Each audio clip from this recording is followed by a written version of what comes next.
Мы с тобой два сапога пара. Я американский шпион, а ты российский. О, признание, смотрите. Да. А он, главное, не отрицает. А он не отрицает. Салыстары, Москва бүгінгі жиындың бәлкім керексіз болдым дейсізбе, қатысушылары. Мен Дастан Эркинұлы нарында бұл реформа, ККМ реформа керек деген социалдық тармақтардан оқып алып келдім мен. Ұйыштырушылар кім? Ұйыштырушылар Рита Қарасартова, Равшан Жээнбеков модератор болып жатты. Анан баяғыдан бері сөздер сөйленіп отыр.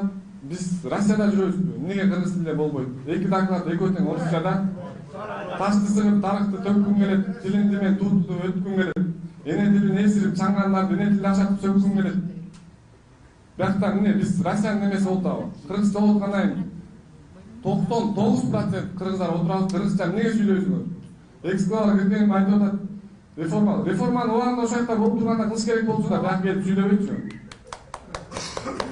Равшан мен Рита Жээнди чын аябай сыйлайм.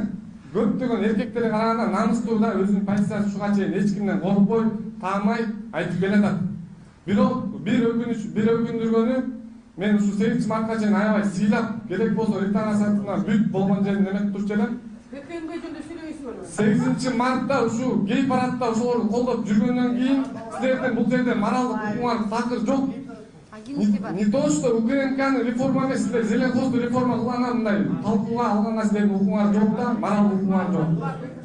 Равшан Жээнбеков болсо эми сизди баары эле билет да. Сиз ушу саясатта аралашкандан бери Американын батыштын акчаларын алып, эми силер кандай десем, жеке өзүңөрдүн принцибиңер жок. Жеке өзүңөрдүн позицияңарга до конца тура албагандан кийин мындай нерсени талкууга албай эле коюңар жакшы го дейм. Буякта жок, убактым бүтө элек да, бар убакыт. Адил Турдукулов бар, биякта келет, ал келип сүйлөп атат. Атамбаев президент кезинде Равшан Жээнбеков ошону жамандап жүргөн кайра колуна кирип кеткен да. Реформа кылса дагы башкалар кылыш керек. Жаштар таза кылыш керек. Биякта 90% батыштын акчасын алганда келип отурушуңар. Президент ата сиздерге немем жок. Батыштын акчасын алып жүргөндөрдүн жанында бир жерде отуруп аябай жиркеничтүү болуп атат. Рахмат. Şu жерге келмейли, турбайлы койбойсуң барды, жиркенсиң. Молодец, чыгып кет.